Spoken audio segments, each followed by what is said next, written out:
Labi, nu sveiciet šahistiem. Sveicams Čau! visiem tiem, kas arī vēl nav šahisti. Mārka, Signē ir tas nelabais paradums sveicināt arī nešahistus. Kas tu esi? Vai tu saņem sveicienu no mums? Jā, kas es esmu? Es esmu šahists hobija līmenī. Jā, šahu jau spēlēju ļoti sen, bet man ir arī liela aizraušanās ar filmu veidošanu. Un, jā, sanāk, šogad es pirmo reizi uztaisīju šaha īsfilmas vairākas. Ok, tad beidzot kaut kas normāls. Tad mums ir šahists un filmas par šahu beidzot top, un tāpēc Marks ir šeit.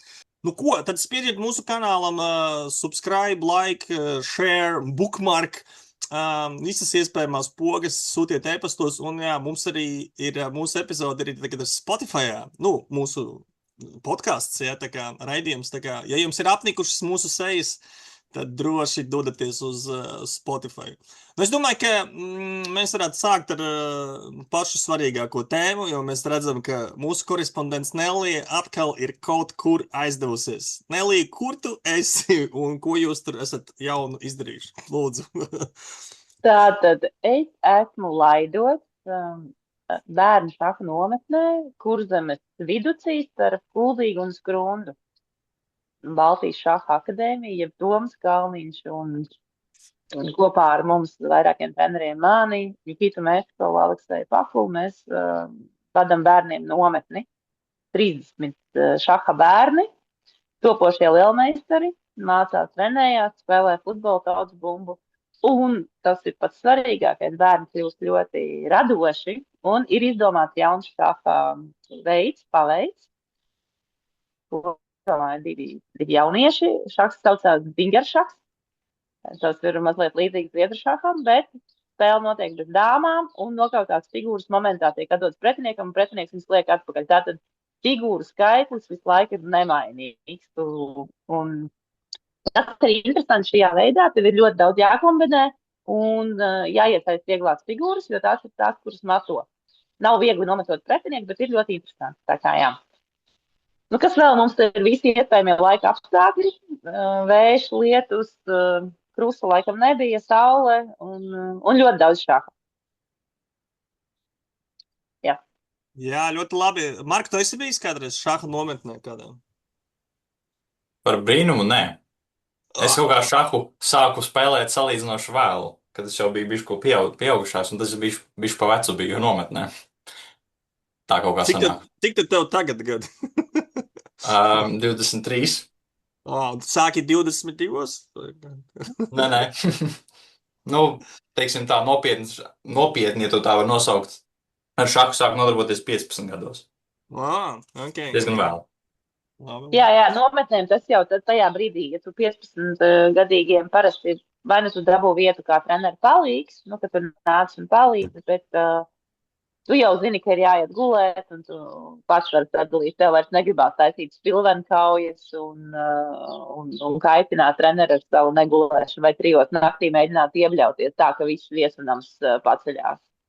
Tāls. Bet, Andrija, tu gribēji taisīt šaha nometni pieaugušajiem, ne? Tu gribēji atņemt telefonus mums visiem, un tad reizi dienā nolasīt svarīgākās ziņas. Bet tad būs arī spilvenkaujas. Protams. Būs, tur būs. Kas tur tik nebūs? Tur mēs ar Signi iesim zopastus piestas pretinieka. Nē, būs tāda. Tāda nometne būs, par to mēs vēl izziņosim, jā. Nu labi, ejam tad pie nākamā. Cēsīs mums noslēdzās šaha festivāls, jā, pirms kaut kāda laika, kur galvenā bilde. Jā. Bet jā, Cēsīs mums noslēdzās šaha festivāls un bija riktīgi forši. Visu laiku bija, visas dienas bija slikts laiks, un tad Vingris, protams, sastūma mākoņus, un tad sāka Nelija spīlēt saule, un bija baigi foršais festivāls. Nu, Mark, tu arī spēlēji, ja? Vai ne? Jā, es spēlēju. Nu, pastāsti par Cēsu festivālu. Kāda tev iespēja? Kā tu atbalsti, nosodi? Es viņu tikai atbalstu. Tas ir, teikšu, kā ir viens no maniem, laikam, mīļākajiem turnīriem, kurā piedalīties. Man ir interesanti tas, ka Man šis turnīrs ļoti asociējas ar tenisa Wimbledonu. Nezinu īsti, kāpēc. Nu, vienkārši ir tā pati sezona, un tāpēc es uz to turnīru saģērbos visas baltā. Jo Wimbledonā viss tenis ir ģērbs baltā. Vispār labs salīdzinājums uz zāles notiek, tāpēc varbūt. Jā, tāpēc arī mazliet asociējas, jā. Jā. Un arī diezgan labi gāja, teikšu godīgi. Ātrāk spēlēts, slīd figūras pa zāli ātrāk nekā, pa grāmatu.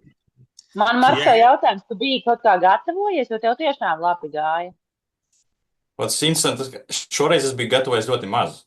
Bet tā kā vienkārši es saku labi gāja, tāpēc, ka partija kvalitāte bija augsta, jo es parasti vienmēr izanalizēju partijas. Vismaz pēc datora bija salīdzinoši augsta. Un arī tas, ka es vinēju pāris stiprus pretinieks, kas bija priekš manī forši. Jā. Nelī, kā tev cēsis? Man tas ļoti patīk, jo tur var apvienot, tā teikt, kultūru atpūtu un šahu, kas ir šahs savukārt ir tāds sportiskais un spriedzīgais. Es piedalījos, gandrīz visos iespējamos turnīros, un visvairāk man patīk tas āra turnīrs. Man šoreiz arī, parasti man tajā rapidā un blicā neiet tik labi, bet šogad man bija tā kā kārtīs, man visu laiku labi gāja, samērā labi gāja. Bet man tāpat patīk, pat ja neiet labi, jo bija ļoti jauka atmosfēra, daudz cilvēku, daudz dažādu tikšanās, ja?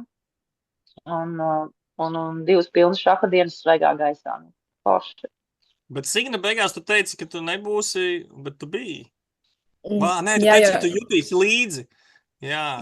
Tāda bija tā doma, tad es biju just līdzi, un tad es informēju savu brāli, ka es biju, un tad viņš apvainojās, kā mēs nebrauksim uz Zviedriju, tu tā nepasaki man, un tad mēs izdomājām, mēs aizbraucām. Mums ļoti labi gāja, mēs pirmās, laikam, 3 partijas uzvarējām, un tad mēs nonācām pie 4. galdiņa, un tas bija episki. Tas bija vienkārši gāziens. Mēs spēlējām pret leģendām, pret Savičevu un Sofiju Vasiljevu, un tas bija grandios. Mēs vienkārši labi pavadījām laiku, uztaisījām fanu foto ar viņiem, un viņi pat mūs tā neiznīcināja. Mums bija ļoti ēteriska partija, tāda jautra. Ļoti labi. Jā, tā kā rīkojiet, skatītāji, arī jūs tādus festivālus. Pastēties kādu Jānis viens pats festivālu uzrīkoja. Ja? Tā kā, principā, var tādu katru nedēļas nogali taisīt. Man arī ļoti patika, bija forši. Labi, mums vēl ir viena dažas tēmas sakrājās starptautiskās, kas, man liekas, diezgan izraisīja lielu uzmanību, ja, tā kā kopumā. Un es sākšu varbūt ar pirmo. Ir tāds World Chess, viņi laikam taisa First Rating Experiment. Pirmais rating eksperiments saucās tāda iniciatīva. Viņi taisa viņu kopā ar FIDE, un viņas būtība ir, var izstāstīt ātri skatītājiem, ka jūs varat online izspēlēt kaut kādas noteiktas partijas, protams, tur kaut kā jāautentificējās, un tad uz online partiju bāzes noteiktam skaitam cilvēku piešķir over the board vai tātad FIDE reitingu. FIDE reitingu līdz 1800 ir ierobežojums, var dabūt tad reitingu. Un tad tā doma, ka ja tev ir tāds reitings klātienes, ja, online spēlētājiem, tad tu vari pēc tam iet uz turnīriem, jo organizatori, cik saprot, iniciatīvas uzskata, ka tas ir tas ierobežojušais, kāpēc cilvēki neiet uz klātienes turnīriem, jo viņiem nav reitinga. Un tad, lai iedrošinātu, viņi tā kā ar šo reitingu eksperimentu piedāvā cilvēkiem online noformēt savu klātienes reitingu. Ļoti, man kā konservatīvam cilvēkam, liekas, ļoti tāda doma, par kuru var noteikti runāt, un cilvēki jau internetā pierakstījuši ļoti daudz komentārus. Kurš pirmais grib izteikties par šo reitingu eksperimentu? Bet vajadzēs katram izteikties, jo es gribu zināt jūsu domas. Tā kā. Signe, tev visātrāk darbojās galva. Man ir ko teikt. Man liekas, diezgan interesanti. Es saprotu, tas notiek tai 2D šaha galdiņā, vai ne? Ko tu izspēlē online, un tad, kad tu aizēji turnīrā klātienē, tu figūras maģiski pārvērtušās par 3D figūrām, un tagad viss izskatās citādāk. Tāpēc varētu būt arī tā, ka izspēlējot tai online, tev iedod reitingu, Tad tu nonāc klātienē, kur ir pavisam citi apstākļi, tur ir citi cilvēki, tur ir skaņas, smaržas, trokšņi, gaismas, vai ne, nav gaisa, un tad cilvēks iespējams parādīs sliktāku rādītāju, jo tas jau sākotnēji viņam tā ir noteikts. Vienkārši citi apstākļi. Tad es iedomājos, es neesmu apskatījusi, esmu mēģinājusi pati, bet varbūt būtu jāliek tās figūras tādas, kā bija vecajās šaha aplikācijā. Zini, ka tu uzinstalē pirmo reizi datoru, tad tev ir šahs un tev tās figūras ir tā kā plakanas, bet viņas ir 3D un tev ir jāredz cauri. Un tad varbūt tas būtu labs tā kā turpinājums tam un pielāgot tam 3D īstajam galdiņam. Jā, tas ir interesanti. Jā. Marka, ko tu, cik ļoti tu nosodi šo iniciatīvu? Es nezinu, cik es ļoti viņu nosodu, bet, es nezinu, manuprāt, tā ir vienkārši interesanta lieta, jo es pieņemu, ka tas varētu popularizēt šahu, padarīt šahu vieglāks, nezinu, neteiksim pieejam, bet vienkārši, kaut vai mazliet populārāku, varbūt izrādīt cilvēkiem interesi. Tā no cita viedokļa es varu darīt, ka tu pajautātu kaut kādam Botviņikam pirms 50 gadiem, ko domā par šito, viņš to vispār nolamātu un nosodītu, bet, tomēr šahs bija šī jāpopularizē ir. Tā kā reāli es teiktu, ka nav slikta ideja. Tūlīt jau šaha diena būs starptautiskā. Jā, labi. Nelī, kāds tev ir? Tu atbalsti vai asi nosodi? Man īstenībā ir neitrāli. Man vienīgais viss tā kustība, kas notiek ap šahu, ja kaut kas tiek popularizēts, tiek mēģināts rast risinājumu, es esmu pār. Cik tas ir veiksmīgs vai cik tas nav veiksmīgs, to rādīs laiks. Bet ir mēģinājums. Ir sadzirdēta problēma, ka ir daļa, kas nevar spēlēt, jo nav reitings. Vismaz tā viņi domā. Kāpēc ne? Ja tas kādam palīdzēs iznākt ārā, un tas jau, ko Signa teica, ka tur pēc tam klātienē ir citi apstākļi, tas reitings tev izlīdzinās. Jā, man liekas tā, ka... Jā, jo mēs jau arī redzam, ka varbūt... grūti saprast, kā paši organizatori ir nopozicionējuši, jo tā ziņa jau nebija baigi izvērstā, bet viena problēma gan mūsu sportā ir, ka mums ik pa laikam parādās daudz spēlētāji ar 0 reitingu, kuri īstenībā varbūt ir ļoti pat stipri. Ja? Mums nav tādas kalibrēšanas, mums kalibrēšana ir vienkārši turnīris ar 0 reitingu, ja? Vai varbūt pat vairāk, varbūt pat 2 turnīri.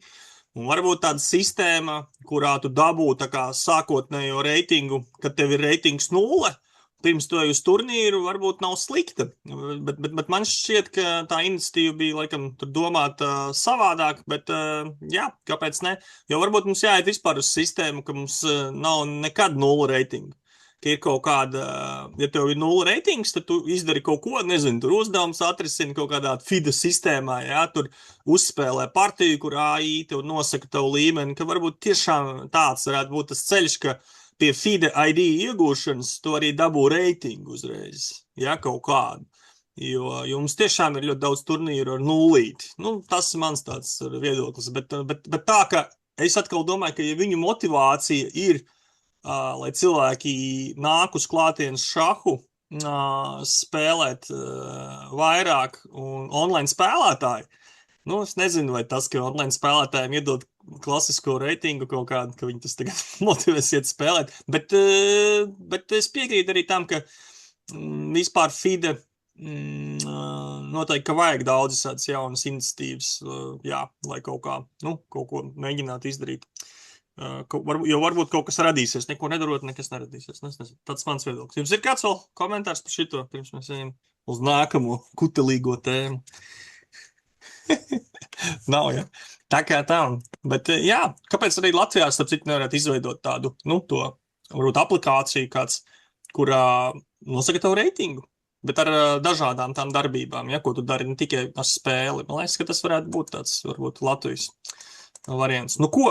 Beidzot, notikumi arī par Kramņiku ir pavirzījušies uz priekšu, un FIDE ir pieņēmusi lēmumu, viņam tur kaut kāds 2 laikam gadu, es ielikšu linkā, es vairs neatceros, aizliegums piedalīties FIDE sacensībās, kurās viņš tāpat nepiedalās, plus kaut kāds tur brīvprātīgais darbs viņam piespriest, ne gluži lapas grābt, bet palīdzēt, laikam, šahistiem. Bet, lietas būtību, es domāju, ka mēs varam izteikties, katrs varbūt, ko domā par šo gadījumu, bet man liekas, mēs varētu paskatīties uz viņu savādāk. Kā jums liekas, vai Latvijā mums ir problēma ar šādiem jautājumiem? To es gribētu drīzāk, ja? Jo Kramņiks tur viss skaidrs, man liekas, mums no malas labāk redzams nekā FIDE, kas tas tāds ir, ja? Bet kā jums liekas, vai Latvijā mums kādreiz ir bijusi tāda vajadzība šobrīd vispār runāt par šādām lietām? Varbūt kādu sodīt jau līdzīgi kā Kramņiku. Nelī, tu mums esi vecākā. Mēs tur tad, galvenā, tu esi vecākais esi, laikam.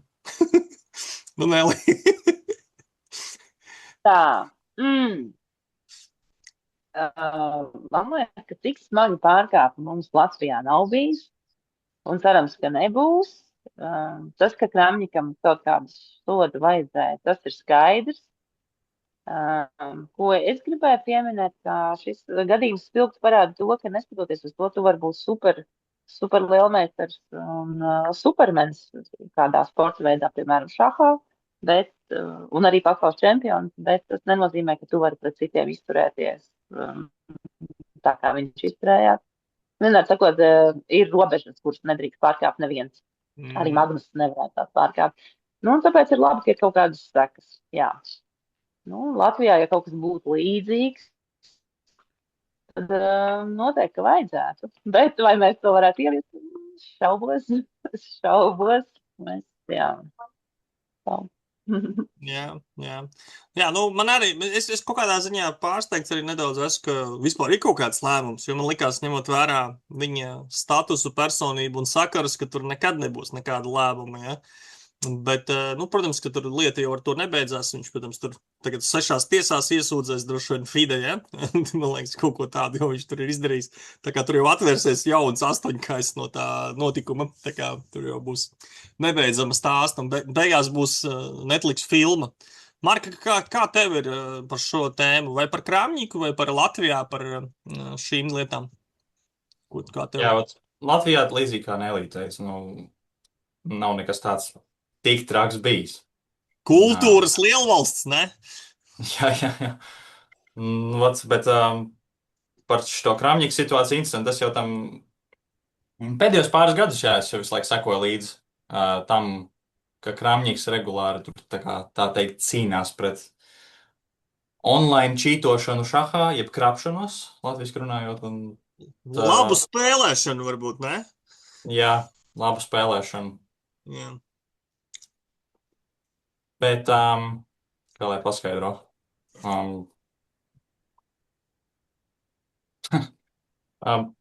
es nezinu īsti, ko tas, ka Kramņikam šis sots tika dots, ko tas īsti dos. Vai to vajadzēja izdarīt? Gan jau, ka vajadzēja, jā, bet man nav jāsaka, ko tas īsti dos, jo, kā tu minēji, viņš uz šeit tūlīt iesūdzēs 6 tiesās, jā, man liekas, tas padarīs tikai visu vēl trakāk. Tā kā, baigi daudz ko nevar īsti piebilst šajā situācijā. Bet atkal neko nedarīt arī nevar, jā, un ņemot vērā to. Nē, es varu pateikt, ko tas dos. Tas varbūt apturēs kādu no nākotnes pārkāpumiem, kādu lielu personu šahā. Varbūt netaisīt tik lielu mobbingu, arī mobbingoja un tā tālāk. Jā. Signe, tu pieliec punktu Kramņikam tagad. Es nezinu, kolēģi, par to Latvijas situāciju. Sakot, jūs, man liekas, esat ļoti maigi, ka mums nekas tāds nav. Vai paplēs vaļā.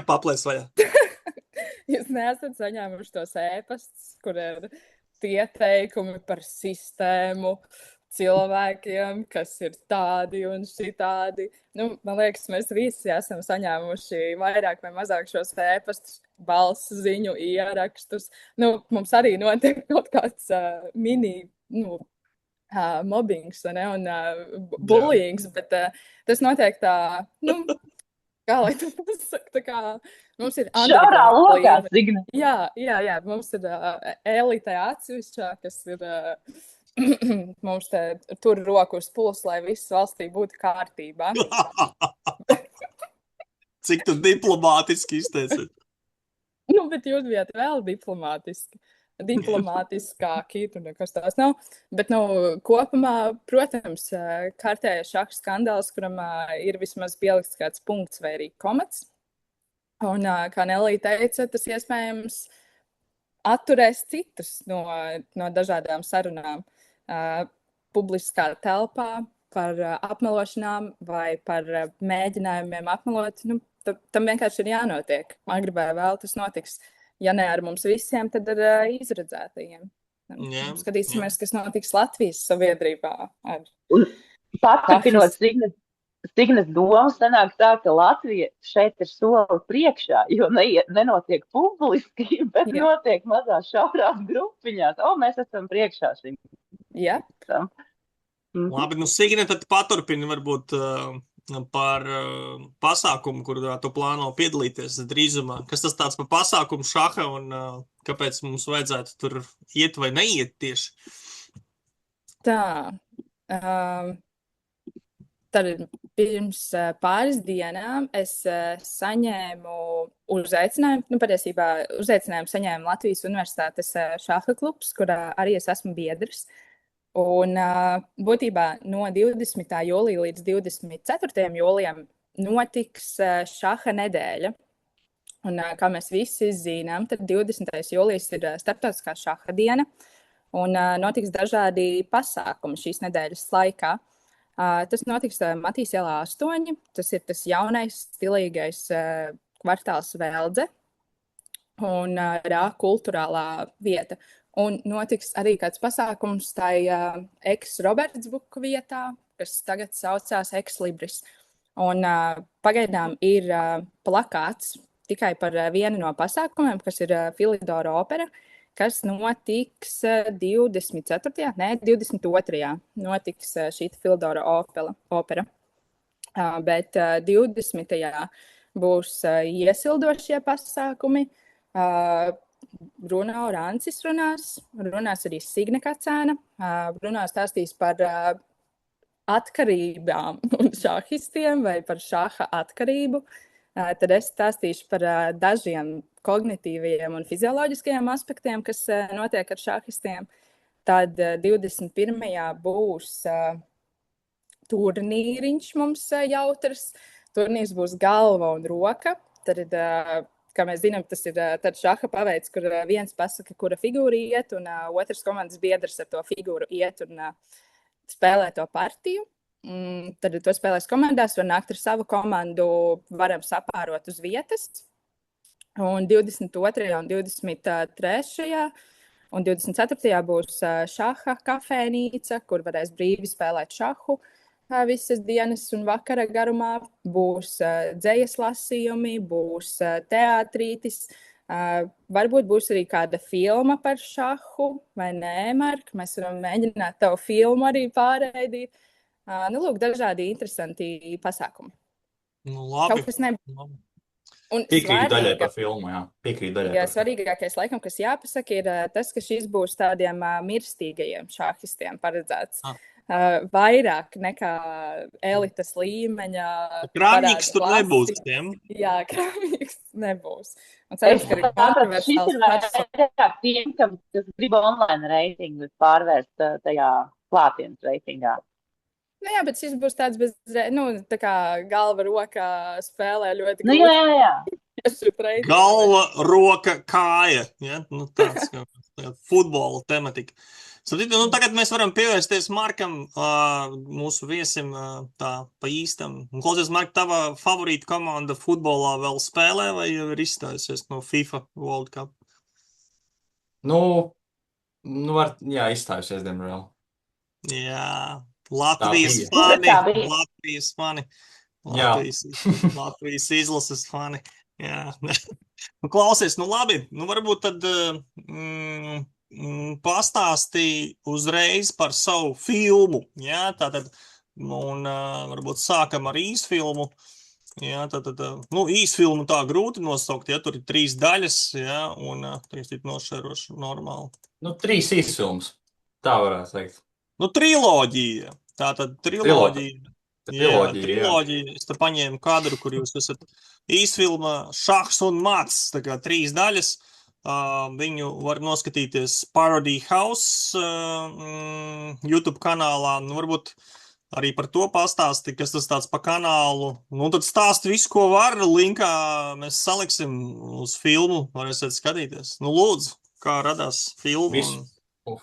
Visu, ko var, jā. Jā, vēsturiski. Nu, chronoloģiski tur.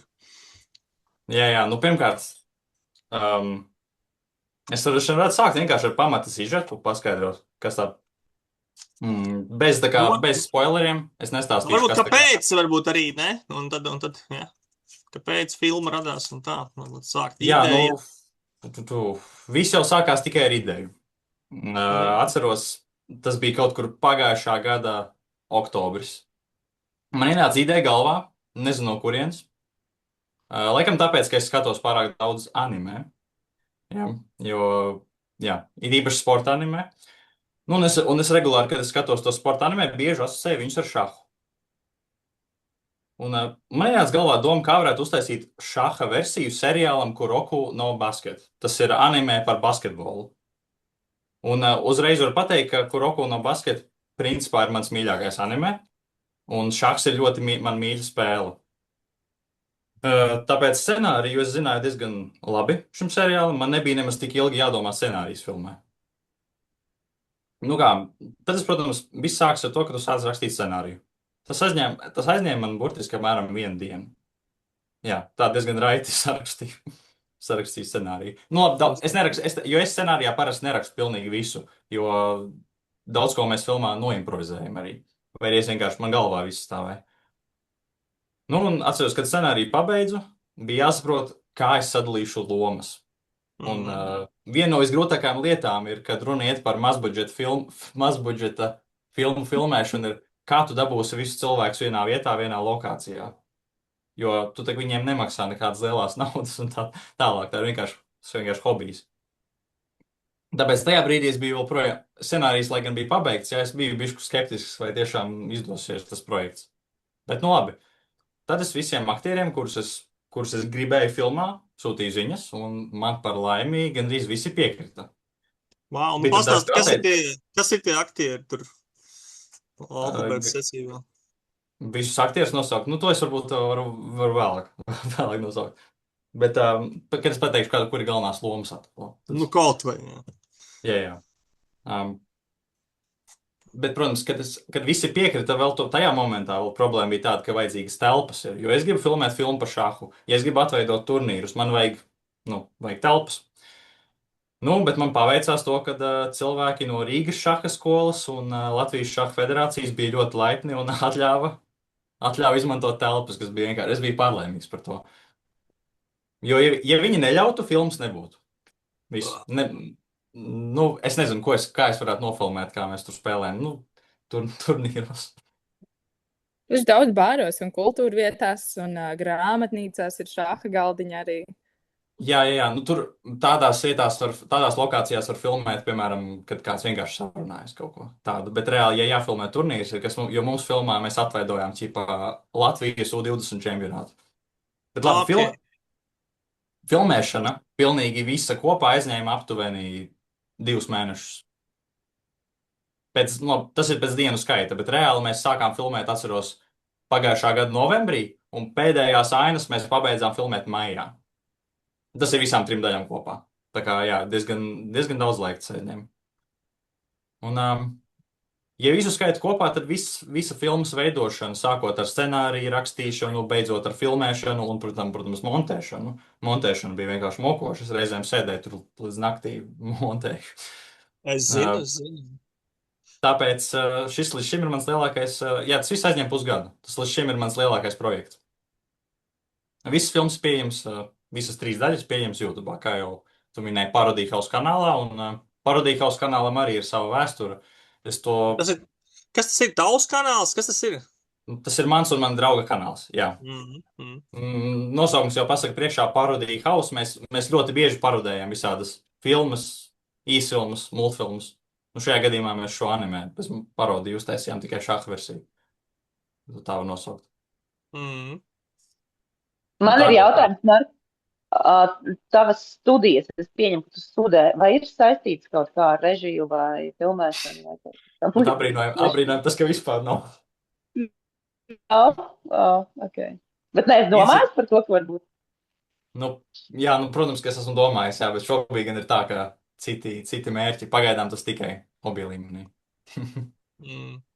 Man jautājums, kas bija operators? Tu biji pats arī operators, filmētājs? Operatori bijām mēs paši, jā, jo tajās ainās, kur esi tu, tur filmē kāds cits?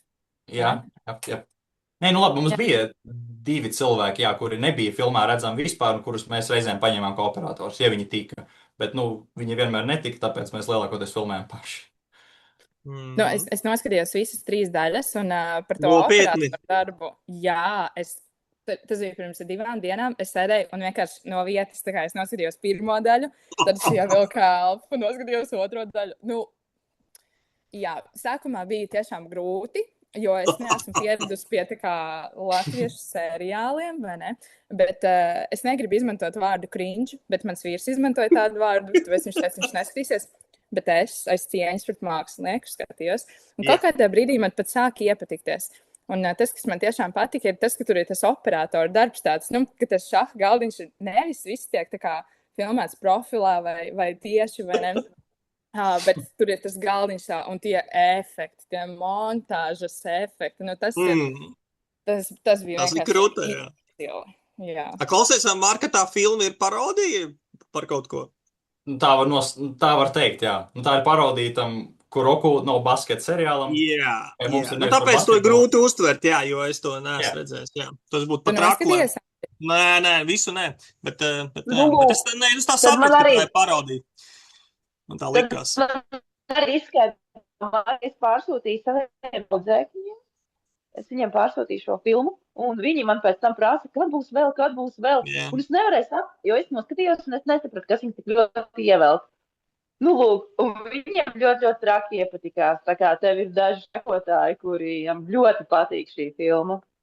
Wow. Jā. Man arī Pietiek jau ar 2. Klausies par saturu vispār, jā, tā kā paskatieties, parodijām, protams, ka ir jāzina, kas tiek parodēts, jā, lai tas būtu 100 reizes vai 1000 reizes interesantāk, jā, tā kā tas, protams, līdz ar to noteikti auditorijai. Klausies, YouTube'ā, labi, jā, Parodija House, to saturu paskatījos, bet šaha kanālu kaut kādu, tu skaties pats vai nē? Jā, es šaha kanālus gribēju teikt, ka es skatos diezgan bieži, bet viņi nav gluži tādi izklaides kanāli, tie ir vairāk tādi, kur tiek analizētas lielmeistaru partijas. Labi, tad to vismaz iesaki kādu, kas nav mainstream. Kas nav mainstream. Jā, kas nav mainstream. Jā, kaut kāds zina, jo mēs visi jau sekojam vieniem tiem pašiem. Jā, visnībā viens, kurš nav nemaz tik populārs, ja nemaldos, viņš ir ungāru kanāls, viņš, labi, tur angļu valodā viss ir, jā, bet vienkārši cilvēks, kurš viņu sauc Chess Coach Andras. Es zinu to kanālu, jā. Zini, jā, viņš nav vēl tik populārs, bet viņam ir tik pamācoši video, es tik daudz ko iemācīju. Viņš ir izcils. Jā. Es varu garantēt, ka gandrīz jebkurš cilvēks, kurš tā kā, teiksim tā, iesācējs līdz kaut kādam pat 2000 reitingam, ja kārtīgi izstudētu viņa saturu, noteikti kļūt labāk šahists. Jā, tas ir lielisks kanāls, jā. Un filma šaha? Mīļākā šaha filma droši vien jau, ka ir Upurējot bandinieku par Fischeru. Interesanti tas, ka es to filmu pirmo reizi redzēju, kad es nemaz nezināju īsti, kas Fischers ir. Man vienkārši interesēja, jo es zināju aktieru, Tobijs Maguires, ja viņš Spiderman tēloja. Un noskatījāmies toreiz ar ģimeni, atceros, kad es to filmu nostījos, es biju šahā iekšā vienkārši no galvas līdz kājām. Tad tev tas moments. Man bija 15 gadi, atceros, nostījos. Un tā ir, visticamāk, man mīļākā filma šaha. Wow, nice. Labi, tagad tev jāpastāsta par sevi, jo tu esi daļa no Latvijas šaha vēstures. Un mums raidījuma viens no mērķiem ir, lai paliek kaut kas arī biogrāfisks par raidījumu viesiem. Varbūt pastāsti, kā tu nokļuvi šahā un kā tu tur attīstījies, kā tev gāja, kas sanāca, nesanāca, patika, nepatika un kur tu esi šobrīd. Tādu īso biogrāfisko tādu. Jā, šāhu es iemācījos spēlēt ļoti, ļoti sen. Atceros, man vectēvs iemācīja, ka man bija 5, 6 gadi. Vectēvs pats bija, vismaz, kad viņš bija jauns, viņš spēlēja meistarkandidātu līmenī apmēram. Bet pēc tam es zināju noteikumus, es zināju arī pāris tur galvenos principus, to, ka ir jātīst figūras, jākontrolē centrs, bet tā šāhu es nesāku trenēties līdz 13 gadu vecumam, kad man pamatskolā parādījās šaha pulciņš, kuru vadīja FIDE meistars Valdis Troņakovs, kurš, ja nemaldos, tieši bija vienā sērijā. Valdis. Tā kā, jā, viņš ir mans īstenībā pirmais šaha treneris. Jā, un tad... Bet es trenējos pie viņa, bet nezinu, ka es nodarbojos šahā tā nopietni. Reāli iemesls, kāpēc es sāku trenēties pie Valda, bija tāpēc, ka man bija kaimiņš, kurš man visu laiku uzvarēja šahā, un es ļoti gribēju viņu uzvarēt. Jā, un tas atceros, sāku trenēties pie Valda, pagāja pāris mēnešus, un es to kaimiņu uzvarēju. Un man likās, viss mērķis ir izpildīts, man šahs vairs neinteresē. Bet tad, kā es teicu, es noskatījos filmu Upurējot bandinieku, un tā, kad es to filmu noskatījos, tad viss, tad man parādījās mērķis, jo iedomājos, es tur pēc cik tur gadiem būšu meistars, pēc tam būšu lielmeistars, tad būšu Latvijas čempions, bet tikai vēlāk es sapratu, ka tas nav tik vienkārši. Jā, nedaudz nav vienkārši.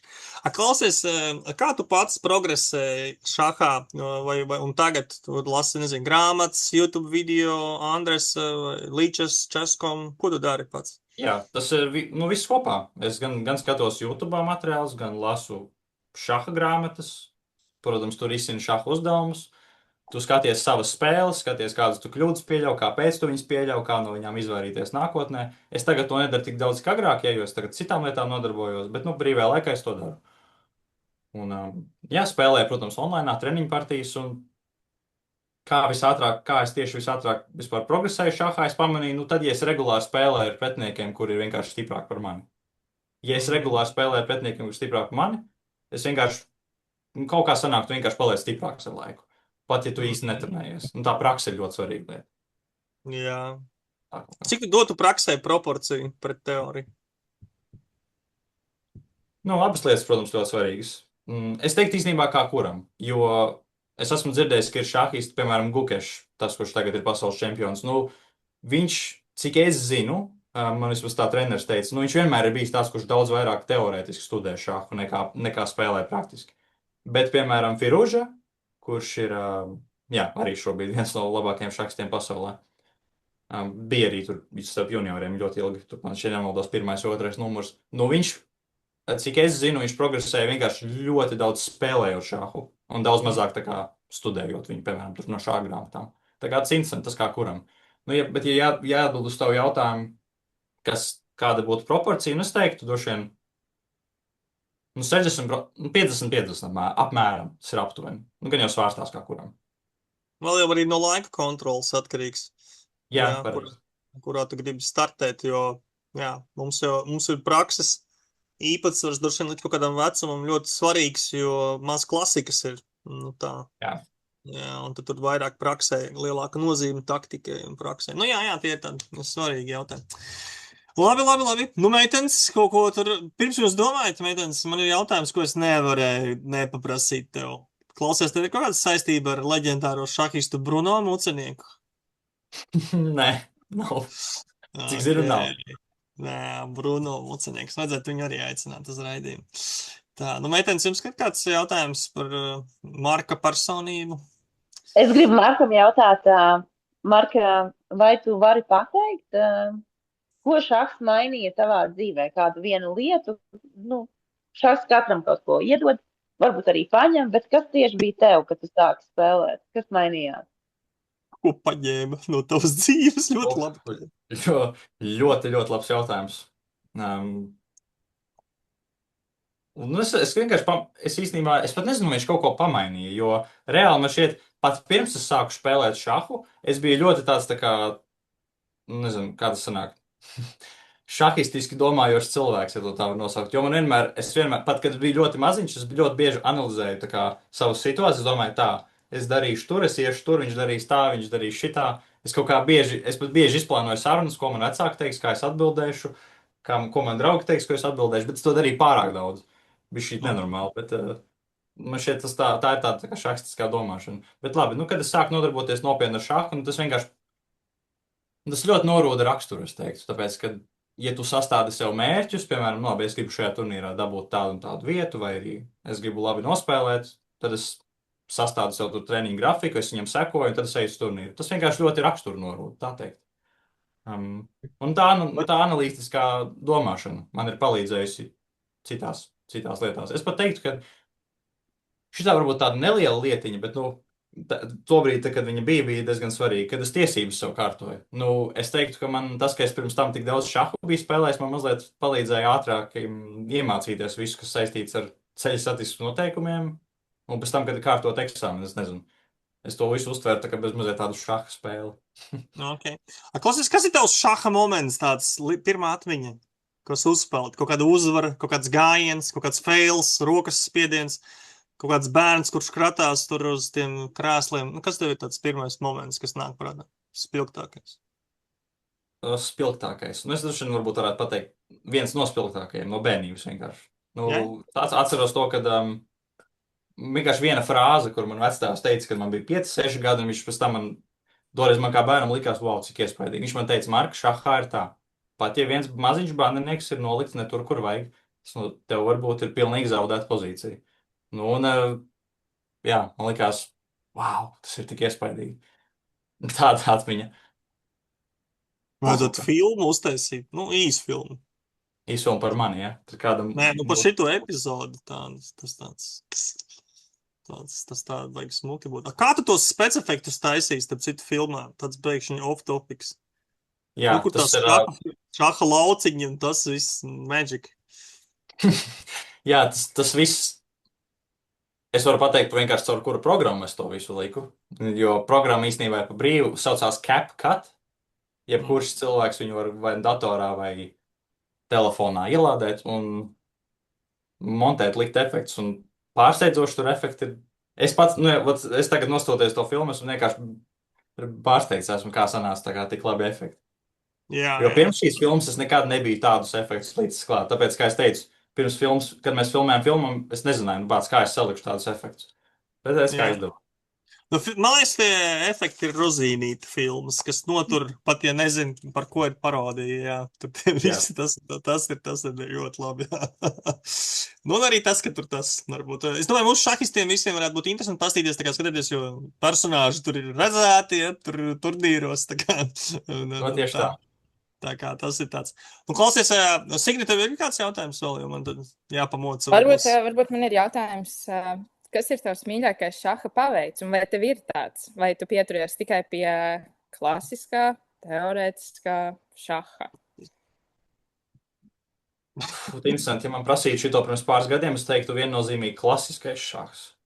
Bet tagad pēdējā laikā man ātrās laika kontrolas iepatikušās vairāk, jo es bišku vairāk paļaujos uz savu intuīciju. Piemēram, ir gājiens, kurš man liekas, šitam gājienam ir jāstrādā, bet nav laika, lai izskaitītu. Bet tad es uzticos savai intuīcijai. Ja nebūs, tad nebūs. Es ikdi droši vien domāju, visus šitos Atomic, Zviedrs un Fischer tev ir tāds? Pa tādiem? Jā. Jā, šajā gadījumā parastais šahs. Okay. Tiesa gan varbūt Markam taisnība. Mūsdienās varbūt klasiskais šahs jau ir paveicis. Vai ne? Mūsdienās taču. Mūsdienās, jā. Ja paņem vidējo, tā kā. Tā. Labi, klausies vēl tādi beigās, varbūt jautājumi filozofiskas dabas. Ja tu aizietu tagad uz tirgu Latgalīti un nopirktu tur vecu teikanu, atnāktu mājās, viņu notīrītu un izrādītos, ka tur iekšā ir šaha džins, un viņam ir 3 vēlēšanās par šahu. Jebkādas. Tu vari pasaulē izmainīt kaut ko Latvijas šaha federācijā vai sevi, jebkur. Ko tu ievēlētos 3 vēlēšanās šaha džinam? Tas ir ko? Jebko var ielikt. Kā tu teici, jebko var, ja? Bet par šahu tu nevari tur vairāk naudas gribēt, algu lielāku vai skaistāks kļūt. Tad šahu tā kā. Par šahu tad tādas pašas superspējas kā ir, lai man būtu tādas superspējas kā filmā. Vienkārši, ka es pastos pozīciju un es uzreiz zinu labāko gājienu. Ok, tas ir viens, labi, vēl 2. Man šķiet, tu paņem šo un tad pārējās vēlēšanās piepildīsies, jo kļūtu droši vien par pasaules čempionu. Kāpēc tas ir otrs. Jā. Drošības pēc. Jā, jo varbūt tas pirmais arī atrada tādu kādiņu. Nu, un trešā, nu, kaut vai logotipu jaunu federācijai, nu, kaut ko izdomāt. To, es nezinu, lai Latvijas šāda federācija pēkšņi kļūtu ne no šā vai tā vienkārši ļoti bagāta. Tad varētu rītīgi atbalstīt. Jā. Nu, naudas ziņā, tu domā, ja, nevis garīgi. Jā, lai varētu rītīgi šahu popularizēt Latvijā un attīstīt. Nu, cik naudas vajadzētu kontā? Nu, pasaka konkrēti ciparu. Konkrēti ciparu? Nu, nezinu, tur 100 miljonus. 100 miljonus! Nu, viss, tad mērķis ir džinam, tad 100 miljonu. Labi. Nu, klausies, vēl tad tev viens tāds jautājums. Ja tu varētu satikt jebkuru šahistu no pagātnes, nu, kurš tā kā ir miris šobrīd, kuru tu gribētu satikt un ko tu viņam pajautāt? Jā, tik daudz. Jā, ja man prasītu šito pirms pāris gadiem, es teiktu viennozīmīgi Fišers. Bet ņemot vērā kāda Fišera personība bija, es nezinu, cik daudz no viņa. Droši vien vajadzētu ņemt tādu šahistu, no kura varētu vairāk iemācīties. Nu, vismaz sarunājot. Kāds no pagātnes. Man šeit būtu ļoti... Lai gan, nu, tomēr Fišers ir mans mīļākais šahists. Nu jā, tad jau droši vien es ņemtu Fišeru. Un ko tu viņam prasītu, sapcīt? Ko es viņam prasītu, lai viņš man iedot 1-uz-1 treniņu rutīnu, kā viņš studēja šahu, kad viņš bija bērns un pusaudzis, lai es varētu darīt tāpat. Interesants jautājums, jā. Nu labi, paldies, tad teiksim Markam, un paldies, teiksim arī meitenēm, un jā, un tad tiekamies nākamajā raidījumā. Paldies! Čau!